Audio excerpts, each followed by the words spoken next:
పూజ చేస్తున్నాము అంటే చాలా వరకు భయం ఒకటి మొదలైంది ప్రభుజీ అందరిలో. ఏం చేస్తే ఏం తప్పు అవుతుందో, దానివల్ల మాకేమన్నా మళ్ళీ అపచారం జరుగుతుందో, ఇట్లాంటి భయాలు ఎక్కువైపోయినాయి అదే ప్రభుజీ. కదా, ఎందుకంటే మనం దేవుడితో బిజినెస్ చేయాలి అని ప్రయత్నిస్తున్నాం కాబట్టి. బిజినెస్ ట్రాన్సాక్షన్స్లో ఏదైనా తప్పు రాసాం అనుకోండి అయిపోయానంటే. బిజినెస్ ట్రాన్సాక్షన్స్లో ఏదైనా తప్పు చేసాం అనుకోండి, ఎందుకంటే వీడు ఏం ఆలోచిస్తున్నాడు, ఇప్పుడు నేను ఇది ఇలా చేస్తే దేవుడు నాకు అది అలా ఇవ్వాలి, అయ్యా నువ్వు నాకు ₹1,00,00,000 ఇస్తే నేను నీకు 10 కొబ్బరికాయలు కొడతాను. ఏంటి దేవుడు మీకు ₹1,00,00,000 ఇస్తే మీరు 10 కొబ్బరికాయలు కొడతారా దేవుడికి? ఎంత పెద్ద దానం ఇస్తున్నాడు చూడండి దేవుడికి. అసలు ఇలా తయారైపోయాం కదండి. మనకి ఏం అవసరం లేదు, ప్రేమ మనకు అవసరం లేదు భగవంతుడి పట్ల. దేవుడా నువ్వు నాకు ఇది ఇవ్వు, నాకు ఆరోగ్యాన్ని ఇవ్వు, నాకు బట్టలు ఇవ్వు, నాకు డబ్బులు ఇవ్వు, నాకు కార్లు ఇవ్వు, నాకు ఇల్లులు ఇవ్వు, నాకు పిల్లలు ఇవ్వు, నాకు పెళ్లి చెయ్యి. మనం తిరుప్పావై ప్రవచనాలు చెప్తూ ఉంటే ఒక మంచి భార్య కోసం తిరుప్పావై వ్రతం చేయొచ్చా, మంచి భర్త కోసం తిరుప్పావై వ్రతం చేయొచ్చా? ప్రతిదీ కూడా మనం మన కోరికలు తీర్చుకోవడానికి భగవంతుని వాడుకుంటున్నాం. ఐ నో ఏటీఎం మషిన్ లాగా కార్డు పెట్టామా, డబ్బులు తీసుకున్నాం, దాని తర్వాత వదిలేసాం. కాబట్టి భగవంతుడు అంటే మనకి సేవ చేయడానికి వచ్చినవాడు కాదండి. భగవంతుడు అంటే మనం ఆయన సేవ చేయాలి, ఆయనను మనం ఆశ్రయించాలి, ఆయనను మనం సేవించాలి. ఇప్పుడు మీకు ఒక విషయం చెప్తానండి. ఒక చిన్న పిల్లవాడు ఉన్నాడు, తల్లి ఇలా ఎత్తుకుంది. మేము చిన్నప్పుడు చూస్తాం, మేము కూడా చేసే ఉంటాం. అప్పుడప్పుడు అమ్మ జుట్టు పట్టుకొని ఇలా పీకుతారు చూసారా, పిల్లలు ఇలా పట్టుకొని ఇలా పీకేస్తుంటే అమ్మ అంటుంది ఓ ఇలా ఇలా తీసేసి ఓ మా కన్నా మా బంగారు కొండ అని అంటుంది. అంతేగాని నా జుట్టు పీకినందుకు లాగా ఒకటి పీకి పెడుతుందా పిల్లవాడిని? లేదు ప్రభుజీ. ఎందుకంటారండి? పిల్లల్ని గారాబం చేస్తుంటారు ముద్దుగా, అంటే తెలిసి తెలియని వయసు ప్రేమ. పాపం వాడికి ఏం తెలుసండి జుట్టు పీకితే నొప్పేస్తుంది మా అమ్మకి అని. కానీ తల్లికి ఆ పిల్లవాడి పైన ప్రేమ అంటే ఏమనిపించదు. అవును అంతేనా? కొన్నిసార్లు పిల్లలు చూసారా మూత్రం పోసేస్తూ ఉంటారు, ఆ తాతగారు ఎత్తుకున్నప్పుడు అమ్మమ్మ ఎత్తుకున్నప్పుడు ఏమని అంటారా అండి, తీసి పిల్లవాడిని ఇలా పడేస్తారా పాట అని? ఇంకా హ్యాపీగా ఫీల్ అవుతారు. ఎంత ఒకళ్ళని చూసానమాట మేము, ఓ మా పిల్లవాడు మా మనవాడు మూత్రం పోసాడే అని ఎగిలిపోతున్నాడు ఆయన. ఎందుకు?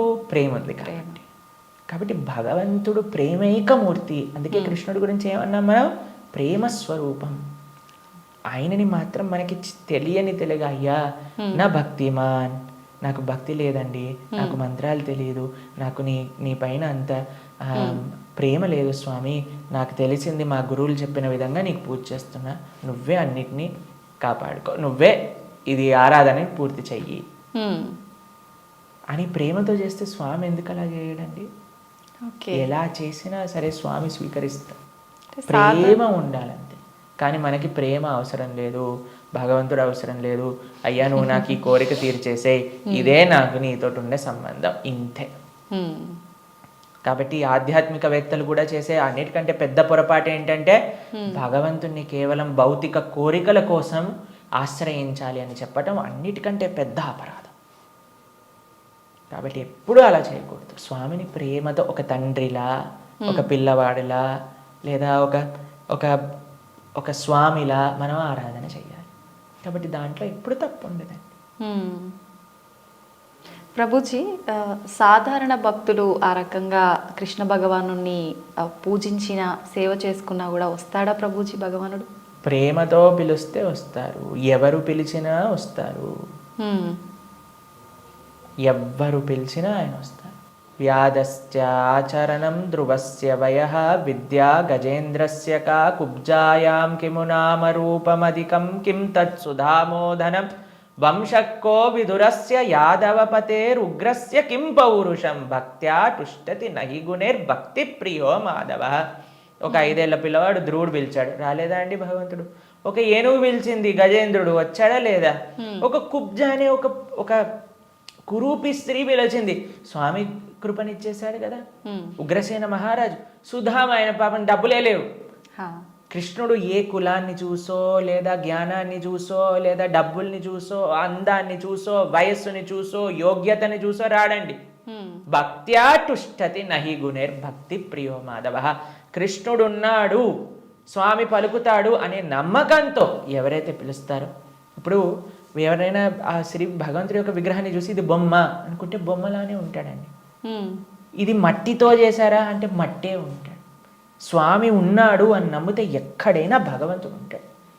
ఎవరైనా చెప్పారనుకోండి, అరే ఈ మట్టి విగ్రహంలో భగవంతుడు రావటం అపరాధం అని అంటే వాడికి భగవత్ తత్వం గురించే తెలియదు.